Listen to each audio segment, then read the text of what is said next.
says, pray for your rulers and the government to rule well so that there can be peace, and then the people of God can do their work well. Hallelujah. Amen. It says what? We should pray for our country, and we should pray for everybody in authority to do what God has called them to do it well. And the reason is because when they do their job well, places will be at peace, and we also can do our work well. Our country is going through a lot of issues, through a lot of tough times, and it is our place to pray, because there is nothing that will change any nation except God. And if there is no medium through which people can have to sit down and listen to God, then you have no guarantee that people will change or that things will change. Hallelujah. There is nothing that can change any nation except God. There is nothing that can change any situation except God. No matter what we do or do not do, there is nothing that will change anything except God. Paul is speaking to the young preacher and to the church here that I want you to be prayerful. And he says, I want you to pray specifically for your nation, for the rulers, for the people in power, so that there should be peace, and it will enable us to do what? Spread out the gospel. So I want you to pray this prayer out of your heart. Pray as though it were your family that was the problem. Pray as though it was your business that was the problem. Oftentimes we just go about, we blame the people in control, but we have never been there before and we don't know what it is. But I just wanted to pray. We have blamed, we have complained, we have done anything, nothing has changed. But your prayer is not small. Abraham's prayer alone was enough to save Sodom and Gomorrah if he had put his terms right. So your prayer alone is so important for God to change this country. So I just want you to bow your head and say, Father, we pray for everybody in power. Begin to touch hearts. A lot of crazy things are happening in our nation. Just be praying that God begin to touch people's hearts, begin to readjust power, begin to do what you can do to put our nation in peace. You see, it is a time in Cameroon that the gospel is going up, going up. And the devil can fight it in any means, and one of the means through which he can fight it is to keep everywhere in trouble, like what is happening now. But pray that God, let our nation be at peace, so that your gospel can penetrate the heart of people at ease.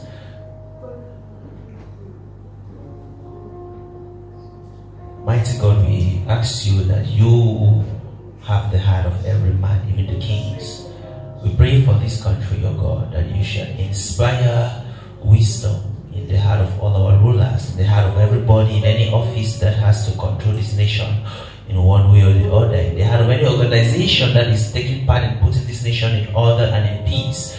We pray that, O God, you shall begin to enable them to do that which is right and proper for this nation. For you're the one who set up authorities, and you set them up to keep order in every nation.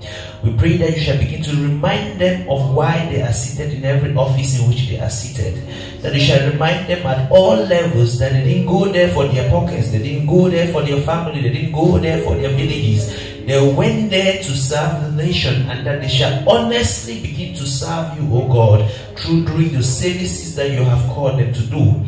We pray, O God, for everyone, O God, even in the Christian family, O God, everyone in authority that is meant to be there, O God, to proclaim power, justice into this nation. We pray that you shall enable them to begin to do what they have to do. You shall give them the grace to overcome every circumstance that is destroying them, every circumstance that is making them unable to accomplish their mission. And you shall help them, O God, to walk in an appropriate way that will bring peace to this nation, that will bring stability to this nation. In the mighty name of Jesus. In the mighty name of Jesus. Hallelujah. Hallelujah. We are on one series, the role model, and we're going to continue with that today. And what we'll be talking specifically today is how Christians should interpret the scriptures. Hallelujah. Last week we said God uses the Christians as role model. God wants everybody to follow him, to follow his way of living. And the only way he does that is to pass through the Christians to speak to the heart of the unbelievers. And us, the Christians, we are being looked upon as the light of the world, and that we ought to be very careful the way we live, because if we do not live like the light of the world, we are going to give people an opportunity to insult us, to insult God, and God doesn't like that. So that even if people have to say something that is not good against us, it will be just lies, it will be just assumptions, like they did to our Master Jesus, because it's not like they would say, people would say things that are not true, they would insult us, they would find ways to bring us down.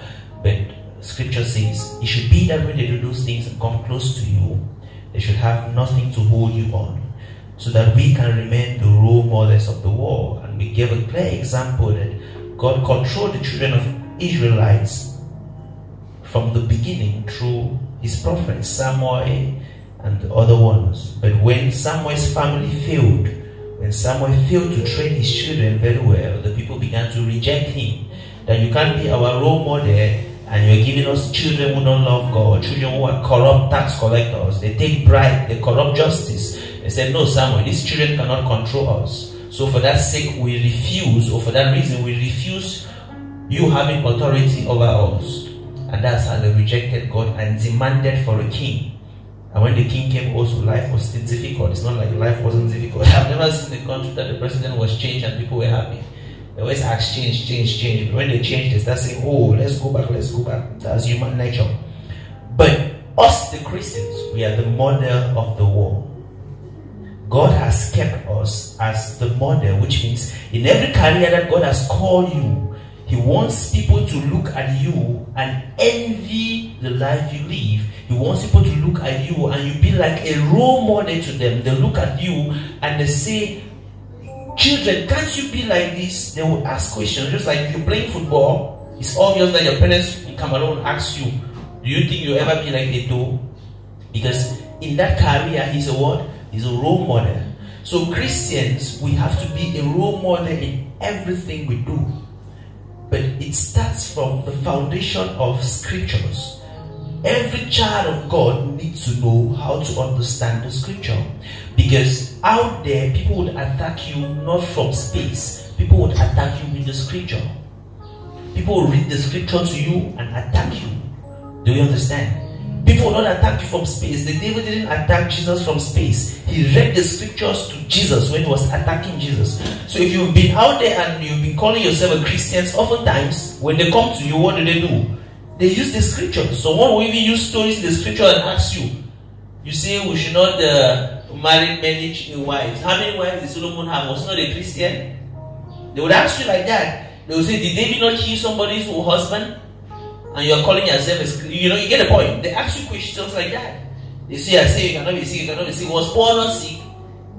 They ask some questions that can provoke you and you begin to become confused. Because you don't have anything to say. They'll ask you questions like, did Abraham not laugh? Did Sarah not laugh? Why were they laughing? You get the point. They would ask you questions that can provoke you. Questions that you might become confused and then maybe you just sit quiet. And oftentimes we really don't even have to get into argument with scriptures. You get the point? We really don't have to get into arguments with scriptures, but it's also bad when you sit in your own closet and those things come to your head and you don't know how to interpret them. Because if you don't know how to interpret the scripture and the stories that are in the Bible, sometimes you take them as an excuse to do certain things that you do. Do we understand? If we don't know how to interpret the scriptures, because we have characters in the Bible who are human. People who wrote the Bible, or people who are being described in the Bible are human beings like you and I.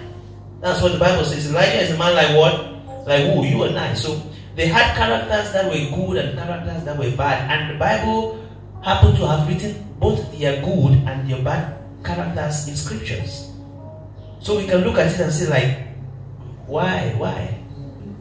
Why wouldn't I do this? Sarah drove Hagar from the house with his son. Why would I not drive somebody's child from my house if they are causing me trouble? They can ask questions like that. It's obvious because Sarah is her mother. The Bible calls her a humble woman, a God-fearing woman. But she drove a woman out of her house. Her house girl that she gave to her husband to give her a son. The time came, she drove her out because she was disrespectful. And you're like, Sarah, you're a godly woman. The Bible says a godly woman should welcome people. How will you drive out your own stepson? That can give you now a reason to drive out children from your house or drive out your stepson from your house and say, if Sarah did it, who am I? So those are scriptural. There are a lot of stories in the scripture that are just like that.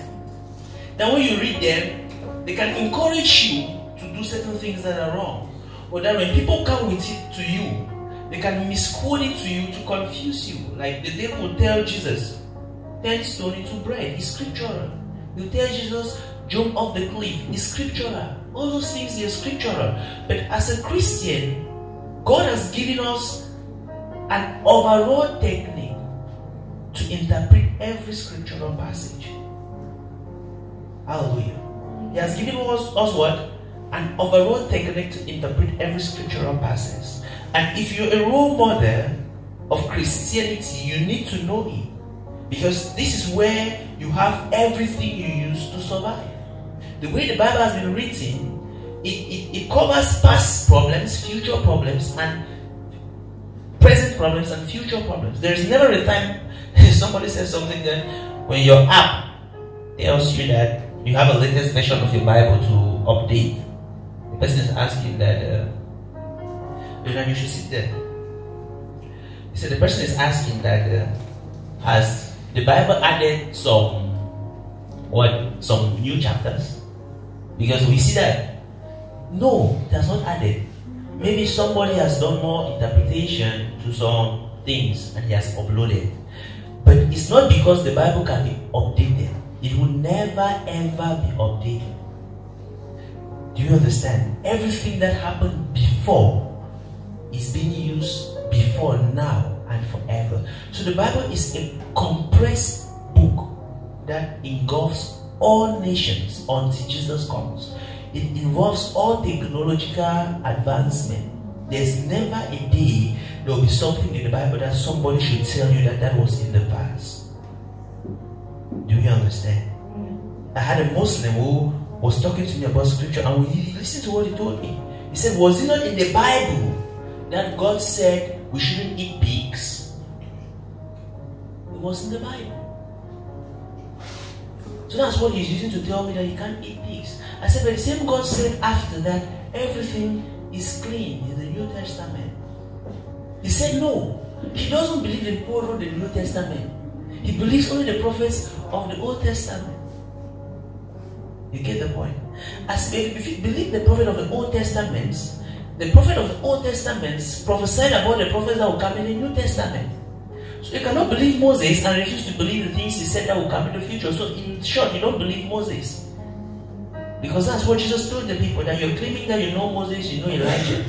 Though when they were there, you were rejecting them. He says, but if you really knew Moses and Elijah, and Moses and Elijah told you that Jesus is coming. So you cannot be rejecting me now and claiming that you know them. So people don't really come to you and be telling you things that came from a storybook. They will tell you things from the Bible.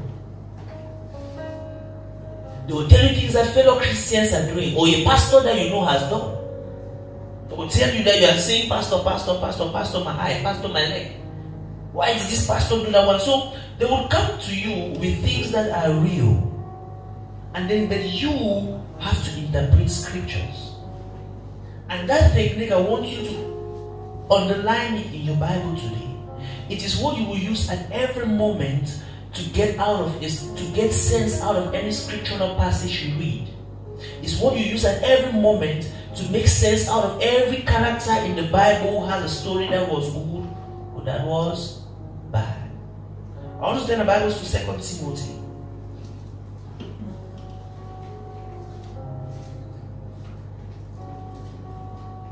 2 Timothy chapter 3. 2 Timothy chapter 3. Oh, let's just read it. Just read. Somebody start reading from verse 1, please. 2 Timothy chapter 3. Yeah. Yeah. But know this, days, perilous times will come. For men will be lovers of themselves, lovers of money, boasters, proud, blasphemers, disobedient to parents, unthankful, unholy, unloving, unforgiving, slanderers, without self-control, brutal, despite of goods, traitors, headstrong, haughty, lovers of pleasure rather than lovers of God, having a form of godliness but denying its power. Yeah, it's okay. That's fine, right? Yes. It says they would act in the name of God, but they are not God. It's children. Hallelujah. They are imposters when it comes to Christianity. They are people who have taken the Christian faith and covered up themselves and are doing things that are disgusting to God. You understand? You have seen it and you see it every day. That in this world, there are now marabouts on stage. They are people who have decided to use God as a coverage to mislead a lot of people. So Paul is telling us how the world we are living in is going to look like. We get the point. But as we keep reading, we'll see where he has told us how to overcome these things. You get my point?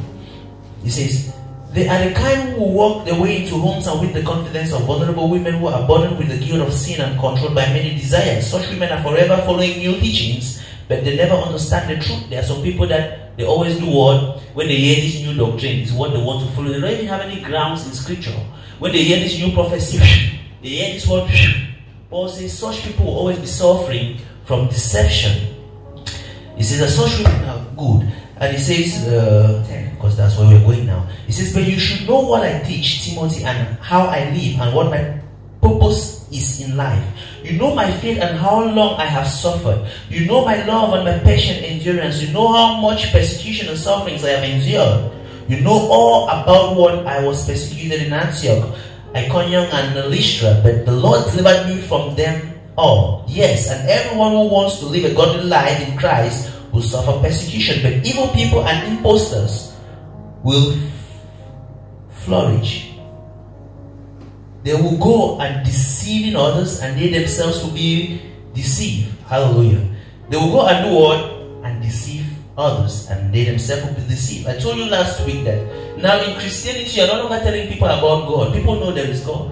People's problem now is that they have heard too much lies. Then when you want to tell them about God, they start attacking you. Are you from church? Are you from this place? Are you from that place? Isn't all you people that, isn't there a pastor that has 15 cars and Christians and in his church and they are not eating? You get the point? They keep asking you some questions that has nothing to do with you. They'll always be the poor. You get the point? That's Jesus who said that it's not you. So it's not the pastor that will take away poverty. So they keep asking certain questions that, of course, people are doing certain things that are wrong. It's not like people are not doing wrong things. So he's saying that some people will go about deceiving people and they will succeed in deceiving people and also deceive themselves. But what was he saying? He says, but you remain faithful in the things you have learned. You know they are true and you know you can trust those who taught you. You have taught the Holy Scriptures. You have been taught the Holy Scriptures from childhood. And they have given you the wisdom to receive salvation that comes by trusting in Jesus Christ. Now, this is the principle that I want you to underline. It says, for all scriptures are inspired by God. Every scripture is what? Is given by God. It says it's profitable for doctrine, reproof, for correction, for instruction, for righteousness. Hallelujah. Every scripture, not some scripture. It means from Genesis chapter 1 to Revelation, everything you see in the Bible is given by God. And what are their purpose? Number one, it is used to do what? It can give you a doctrine. There are doctrines in the Bible.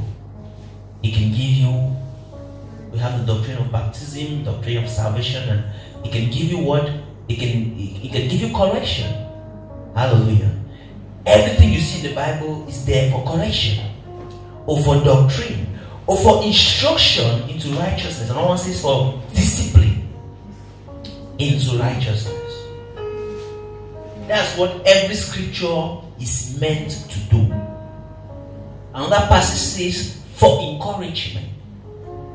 There is no scripture that is meant to encourage anybody to do what God doesn't like. Do we understand? That is something you should cancel in your head today. There is no laissez-faire, there is no loophole in scriptures that gives any Christian a reason to do wrong. Are we following this? I want you to follow this keenly because it will help you so much.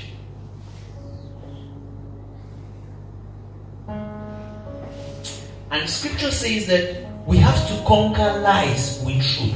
Paul is saying we don't have to leave people to go about deceiving people. That's what he's saying. He says we have to know God's word because it is as much of the truth that we proclaim that will sweep out the lies that are out there.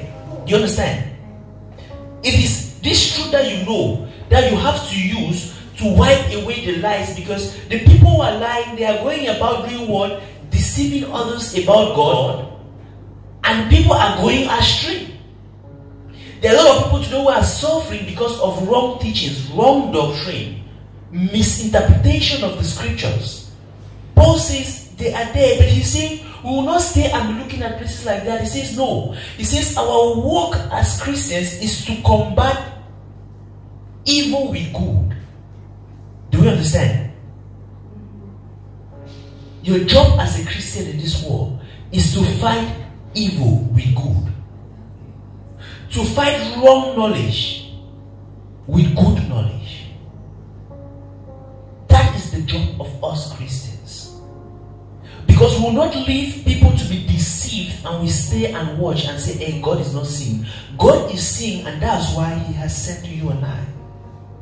And Paul is saying we have to know the truth because you have to be a workman of God who is not ashamed. He says study to understand your scripture so that you cannot be ashamed when you are doing what? Performing your task.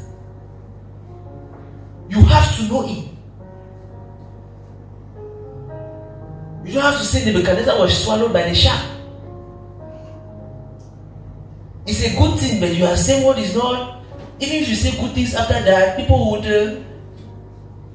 There was one day I was thinking that I was talking about the prophet who won Samson or who won David. Normally the prophet is who? Is Nathan. But because it was Prophet Samuel that was the first prophet to David, I was thinking it was Prophet Samuel.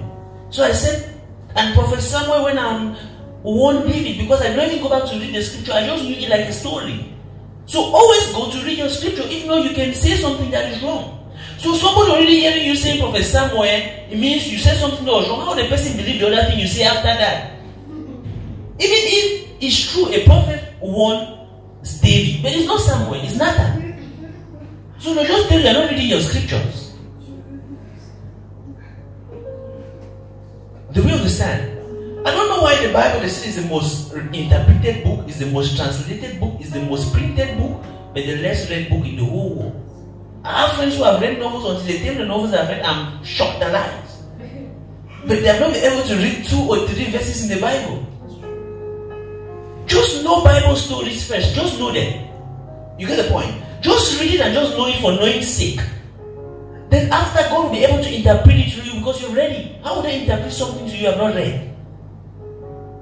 How can you answer questions of a subject you have not read? You cannot go. Love your scripture. Just love the Bible, because the Bible has in it every truth, every solution to every problems in the world. And I'll take a few examples today for us to see how we can interpret scriptures. When the devil told Jesus that he says, fall off the cliff and your angels will catch you. Is it scriptural? It's true. But that was what? It was a scripture to tempt God. Does the Bible say any scripture has been written to tempt God? Do you understand?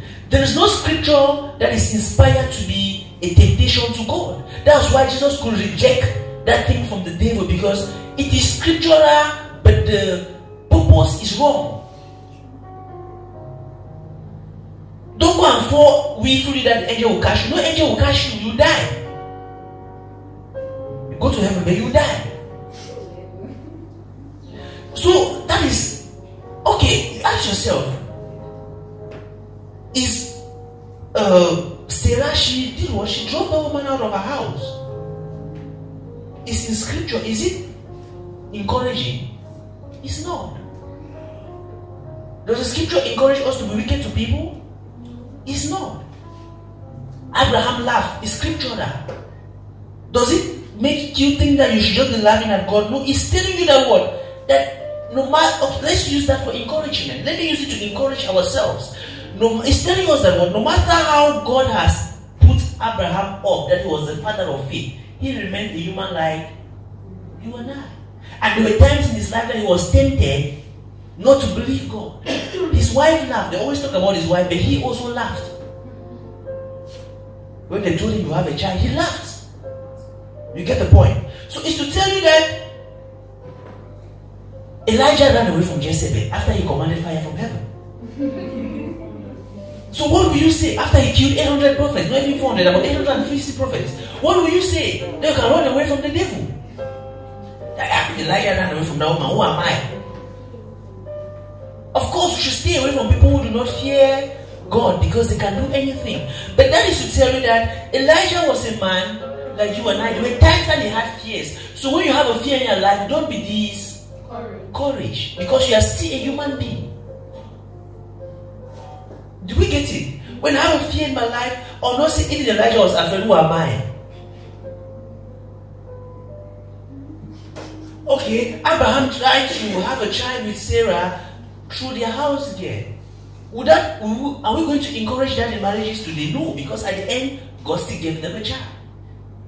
So we cannot encourage that because when people say Abraham did it, Jacob did it, why can you not do it? You know that polygamous homes have problems since from scriptures.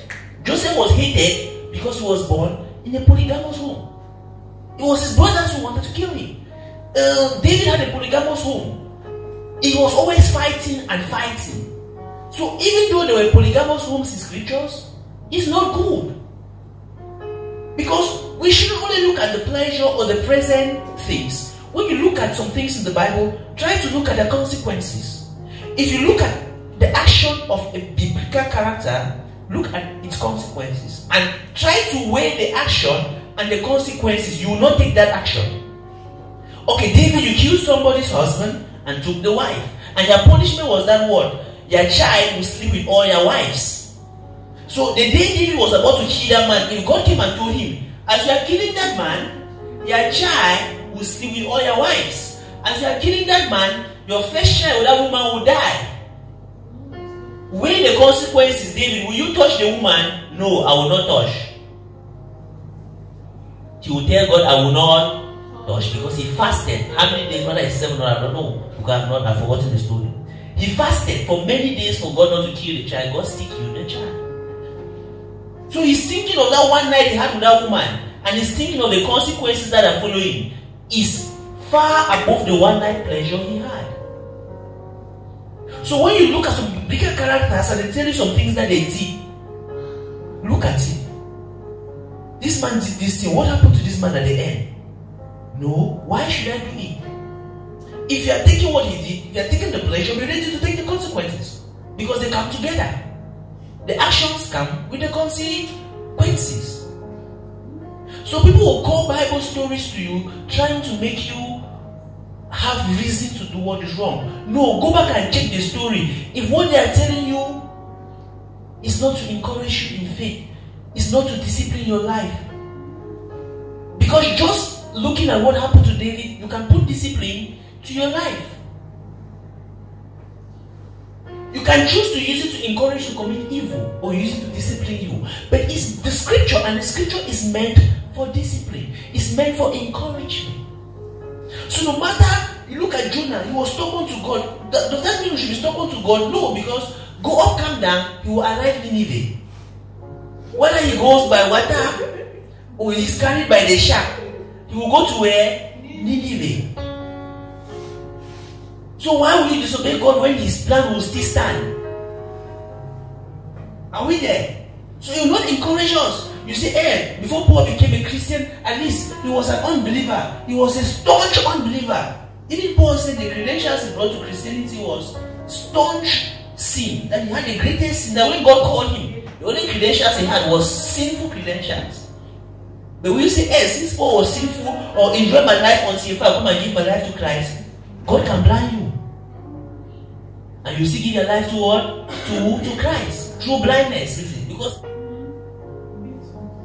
the very people you told that there is no God, you have to go and tell them now that there is God. It was better if you did not say anything before. Like you, my friends look at me, they say you're a pastor.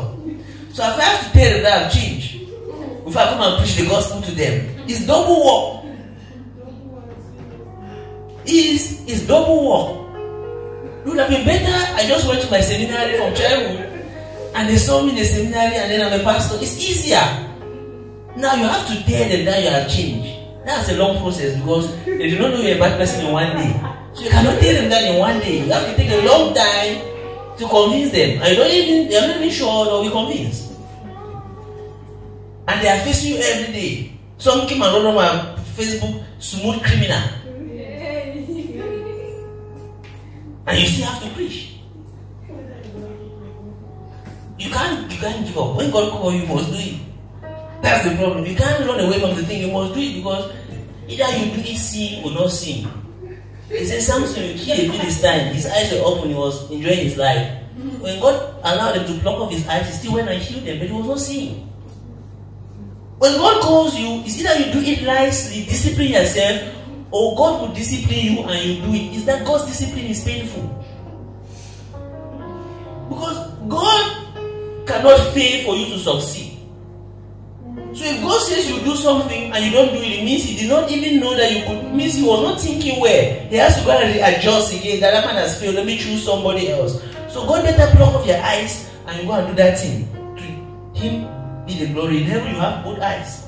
So there's no problem. Do we understand? Scriptures are meant to discipline our lives. There is no scripture that comes to encourage you. Some people say the gospel of grace has come to encourage us to sin. Romans says we live under the freedom of the gospel of grace. Galatians says the same thing. Romans 6, Galatians 5 says the same thing. It says you and I will live under the freedom of grace. It says, but it's not freedom to be sinners. It says they cannot deliver you from prison because you're a thief and they say go and be free, then you go and continue stealing. It says it's freedom to be good to people, to do God's work. And today many people have interpreted the grace gospel as a laissez-faire to sin. And what does Titus? Let's check something in the book of Titus. Titus 2:11.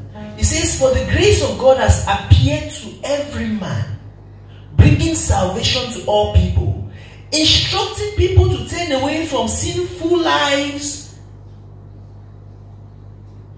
and to live in devotion to God. So is the grace gospel a grace for a laissez-faire life? No, but that's how people have interpreted it. The Bible says the grace gospel is not meant to make us to live anyhow. So somebody can interpret it to you and say, when you sin, God has already forgiven you and sin, present, future, they tell you can live anyhow. That's the interpretation. But Timothy 3, 2 Timothy 3 says that what? Gospel is meant to encourage you, to discipline you, to build you up, to live a godly life. Grace is meant for that. The grace gospel is meant for that.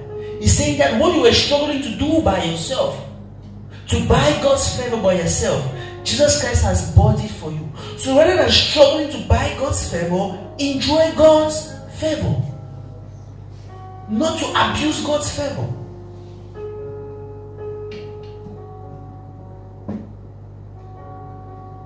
Hallelujah.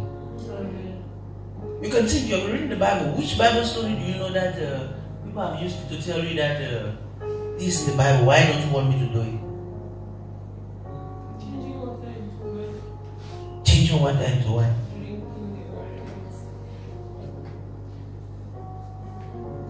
They use it to blast you. To drink the wine. But did they hear that people in marriage got drunk? They said in the marriage, people brought first the good wine after they brought the bad wine. But the king of the marriage said that word, where is this good wine coming from? It means at the time the wine came, it was good. Wine that was brought. It was the end of the marriage when people were drinking any kind of dirty thing. Dirty wine, they don't even know because they are drunk. But the Bible says the king approved, or the marriage host approved of the wine because it was what? Good. If it was wine that would make people drunk, will he say it was good? If the scripture says alcohol, scripture knows the meaning of alcohol, it knows the meaning of wine. So don't say that scripture did not know alcohol in those days. Proverbs says alcohol is for fools who want to drink and forget their problems. So stop saying that wine was alcohol. If it was alcohol, the scripture says just turn water into alcohol.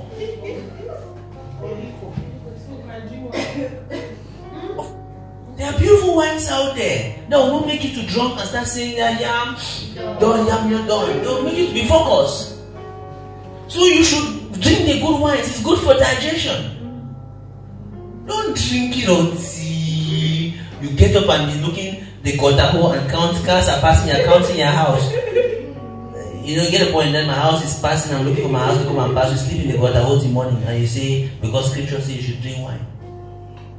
In general, everything in excess is bad. Too much sugar is bad. Go and drink 5 bottles of Coca-Cola. You go to the hospital for diabetes, or they call it what I don't know. So in general, you should not take anything first of all that controls you. Don't be a glutton. The Bible calls them a glutton. So don't be a glutton. If you eat too much food, it gives you problem. So in general, everything in excess, God created everything good, and everything that is being misused becomes bad to us. But God created it for good purposes. Scriptures are not meant to encourage you and I to do bad. He says, and the more you study scriptures, the more you become strong to know how to distinguish what is good from what is bad. He says you stop drinking milk and you start eating solid food. Because it's just like a child who is growing up, so we are in our Christian faith. The more you study scriptures, the more you can distinguish, even before thinking, what is good from what is bad.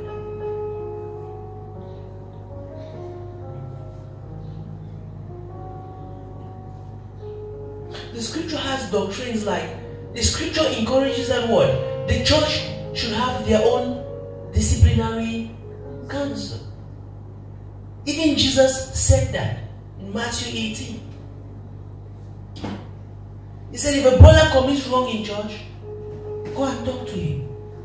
If he doesn't listen, take 2 people, 3 people, go and talk to him. If he doesn't listen, carry them to the church committee. And if he refuses the authority or the judgment of the church committee, send him away from the church. He's worse than an unbeliever. The Bible asks us to condone, to be patient with unbelievers until they receive salvation.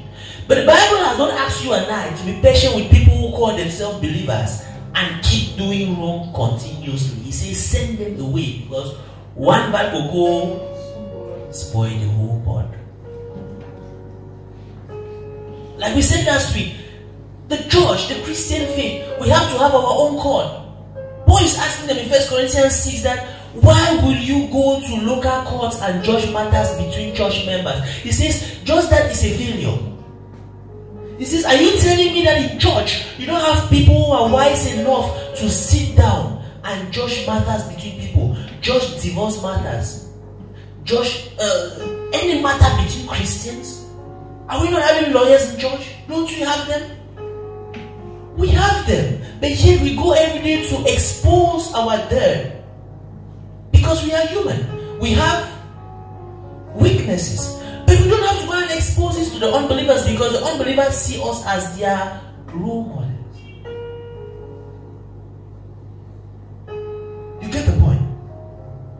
If you are sick, let the doctor in church will take care of your sickness. Don't go and tell the doctor outside that you are sick. The doctor will look at you, they are coming to you for prayers. At the same time, he does not understand that God can choose to heal you by medicine or by miracle. They don't understand those things. You can pray for somebody, the doctor gets healed, and the next day you are in his office. And if it's not a Christian doctor, you can see that even cure that, give medicine to that pastor. Say, you see, you that Christianity in a way itself. But you have doctors in church.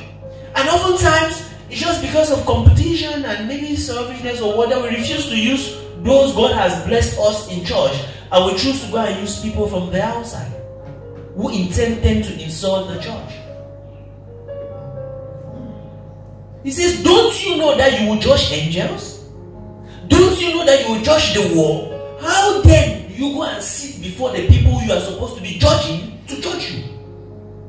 The courts are already corrupt in the first place. So if we have our own system where we give real judgment, you start seeing the people from the world, they run to the church courts. Don't say it's not lawful. It's lawful. There's something called arbitration. An arbitrary committee where people can choose not to go to court. I can get into an agreement with you and say, oh, I have a problem. Let's go to this group of counselors to solve our problem. And when they solve it, if they are approved by the state, when they solve it, it stands. You cannot object it. So if the church creates a committee like that, community of lawyers who sit and judge matters, the government will approve it. And if you reject their judgment, they send you out of the church. You're not a Christian. How can you be a Christian and refuse God's judgment? Those are doctrines in the Bible. It's in the Bible. Jesus said it. The Bible is used for discipline, for doctrine. We have to copy such doctrines from the Bible. Jesus said it. That if they have a problem, bring them to the church committee. He said if they refuse the authority of the church committee, he did not say carry them to court. He said leave them to go away from the church. Because not everybody who is in church is in church. He says those who leave you, they were not meant to be there. Those who were meant to be there, he says they'll never leave you. So you cannot say that there is a brother now, he says, sister, let's keep condoling. God has not asked you to be condoling. He says when you treat sin with discipline, it deters people, it deters others from doing it. That's what the world is doing. They give some people death sentence. Why? You kill somebody, death sentence, life imprisonment. It does what? It makes others to be afraid to do what? Go about killing people. They lock people in prison and it makes others to do what? To be scared. Why is the church liberal? God has said that the people in the world has become wiser than us. It's true.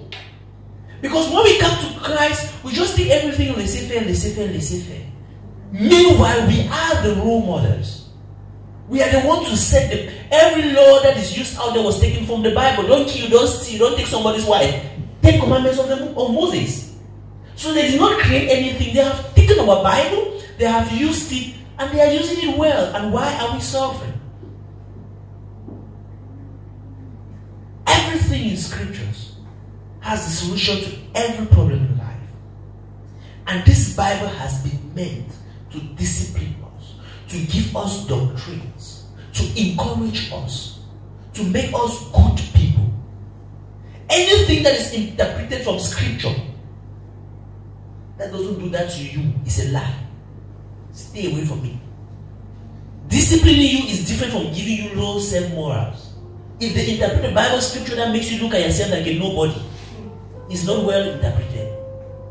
It disciplines you and shows you what is right. It does not operate you and leave you on the bed and go away. Any doctor who does that will go to prison. You can't operate somebody and the person becomes worse before the operation, after the operation, than the person was before the operation. So as a pastor, you cannot operate a sinner. He says the Bible does what? It points into our life to tell us our sin. And after it takes us from sin into a godly person. It does not condemn you and leave you. No biblical scripture is meant to condemn you. Even the Bible says it clean and clear. Nobody has the right to condemn those God has chosen. So anybody who interprets the scripture to you that condemns you and leaves you in that condemnation is wrong interpretation. Whether the person is wearing suit or is wearing short knickers, it remains wrong when it's wrong.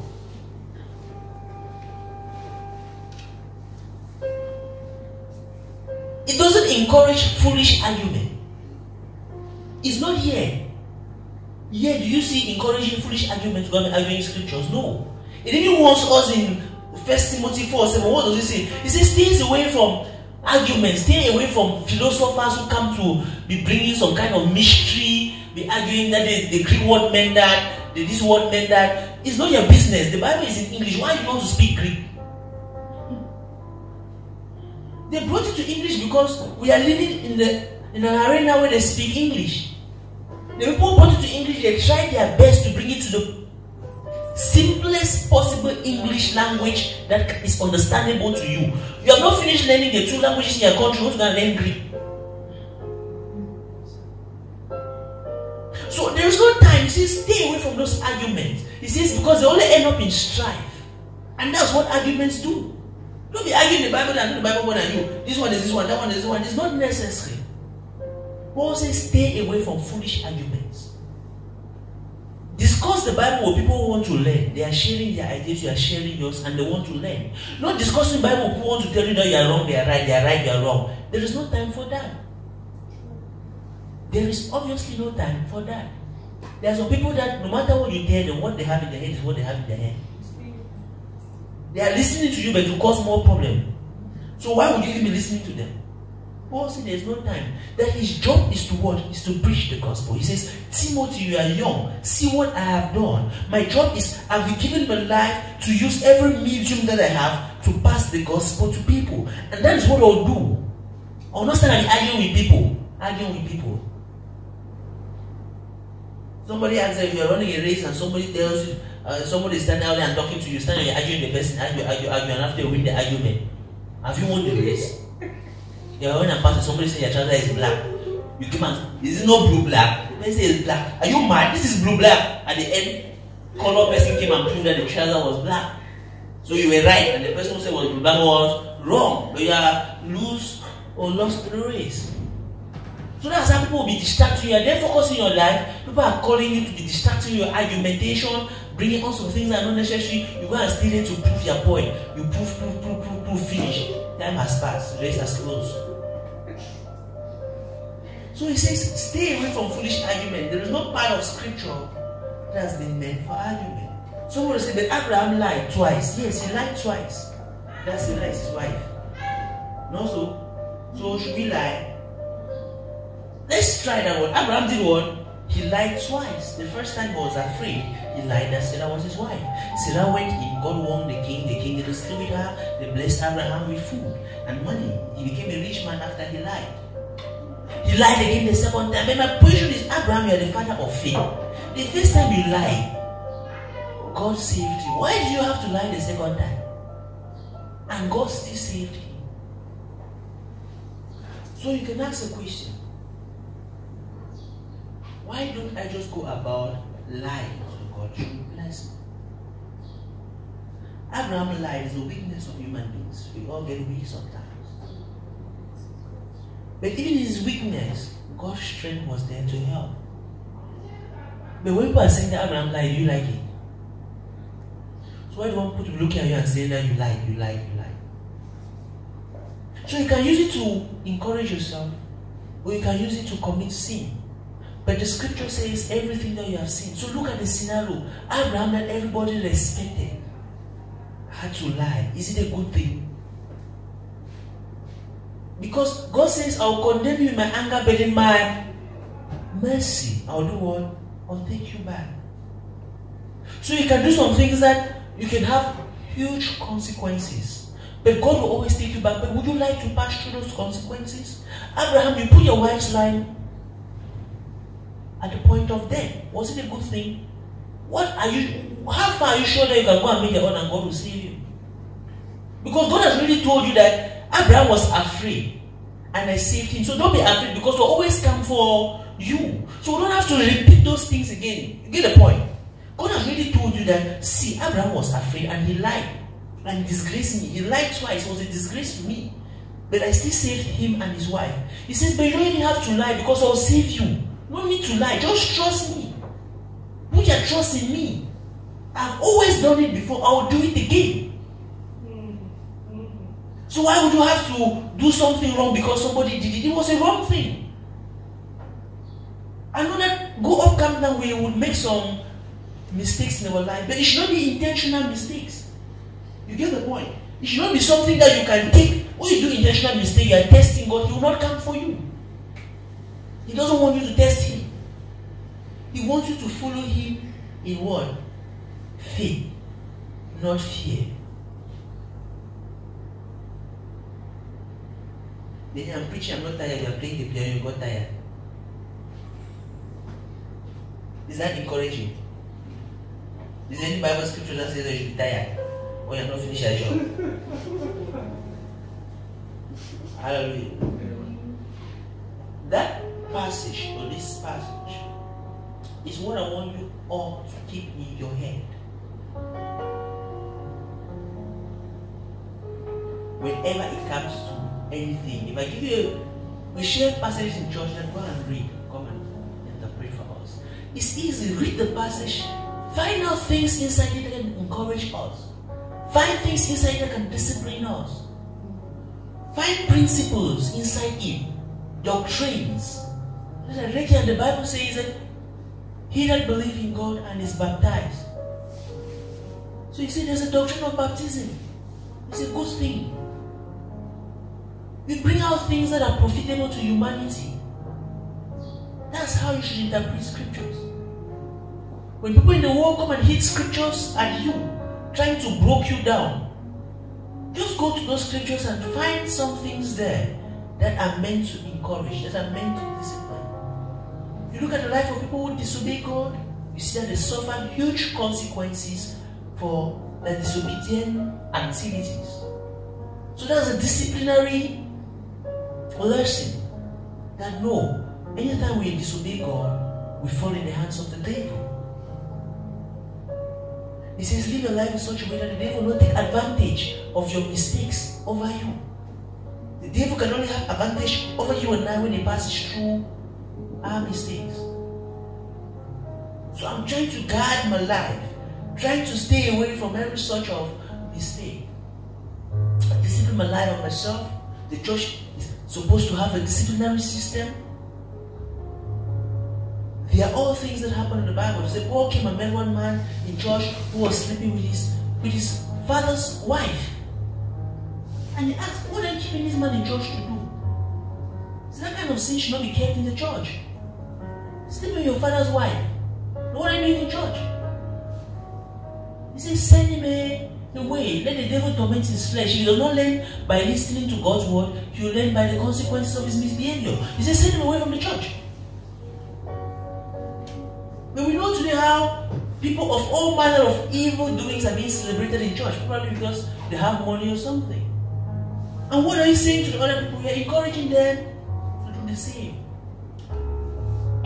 Paul says we must see, no matter how people have diluted the gospel and made it look good, and they are prospering in it, it's the end that matters, not the beginning. Paul says, stay true to what you know that is true. Irrespective of, he says the deceivers will go and they'll succeed. He doesn't say they'll fail. He says they'll deceive people plus themselves. Because oftentimes we have looked at success as a bunch of money, a bunch of cars, a bunch of houses and popularity. That is not godly way of looking at success. Success is fulfilling your purpose in whatever way God has asked you to do.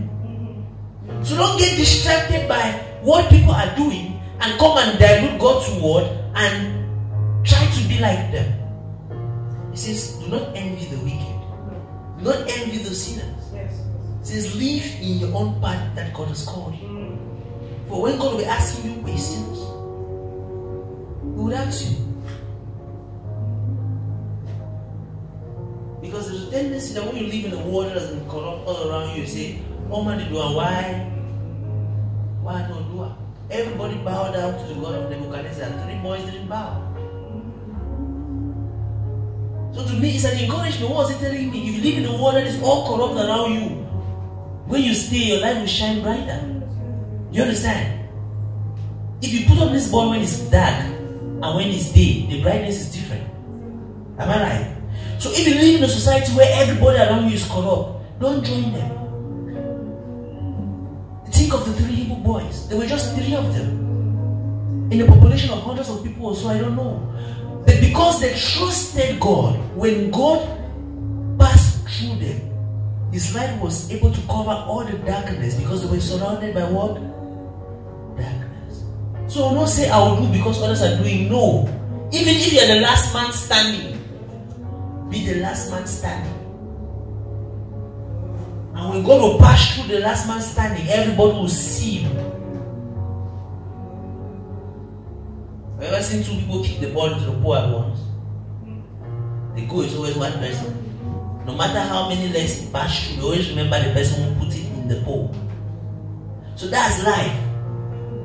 If you can stand out to be a role model in your life, if you can stand for the truth, it's better to die in the truth and be glorified in heaven than to live in lies and be condemned in hell. Do we get it? You are a role model. Don't let this war confuse you.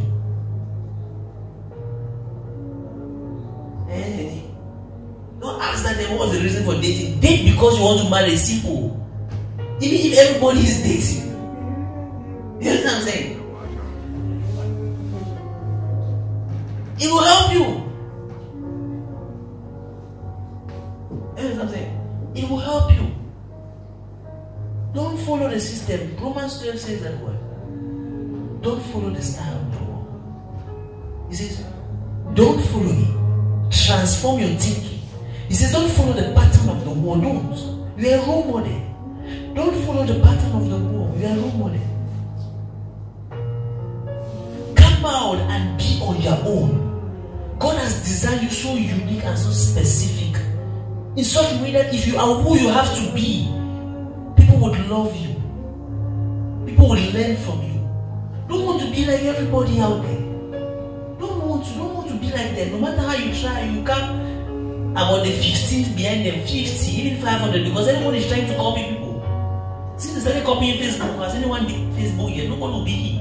He was meant to make Facebook, he remains Facebook. Go and make face list, go and make face leaf or whatever it is. Facebook is Facebook. So you don't know what do what you're supposed to do. Go and be copying him. They will not leave him and come to you. Are we there? Be you. You see, I read more of my Bible than I read books. And let me tell you something. When I talk to people who read books, they tell me things they read in books, and it's things I already know that I read from the Bible. So the more they read books, the more I read my Bible. Because when I'm looking for secondary interpretation, I'm taking first class. Say, Pastor, I was listening to this man of God, he's 70 years, he talks just like, he says some things that you said. He's 70 years, I'm not 70. But the wisdom of God doesn't have age. Do you understand? It doesn't have age. He says normal wisdom goes with age and experience. He says God's wisdom comes from above. It does not go with age and experience. If that was the case, I keep telling you, Joseph will not sack the prime minister and become a new prime minister because he didn't go to economic school. God's wisdom is primary and it comes from above. You have to know scriptures.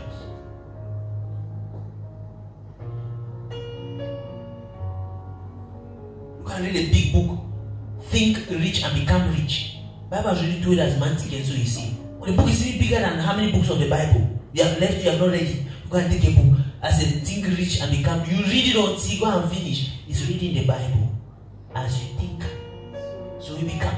They have taken that one sentence and written a book, and all Christians have read the book, they have not finished reading the Bible. We have to know this thing. We have to love it. We buy it. Buy different versions. Read the stories. Enjoy them. Love reading it. And you'll be a woman who is not ashamed.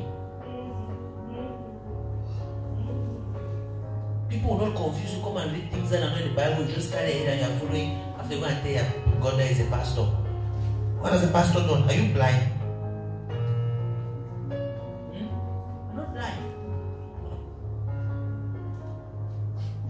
Timothy 5:20 says that what you see, some people should be with discipline in front of the church. When we were growing up, that thing was in church.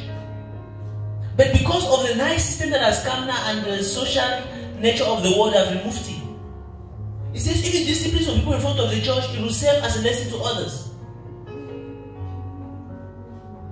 It's there.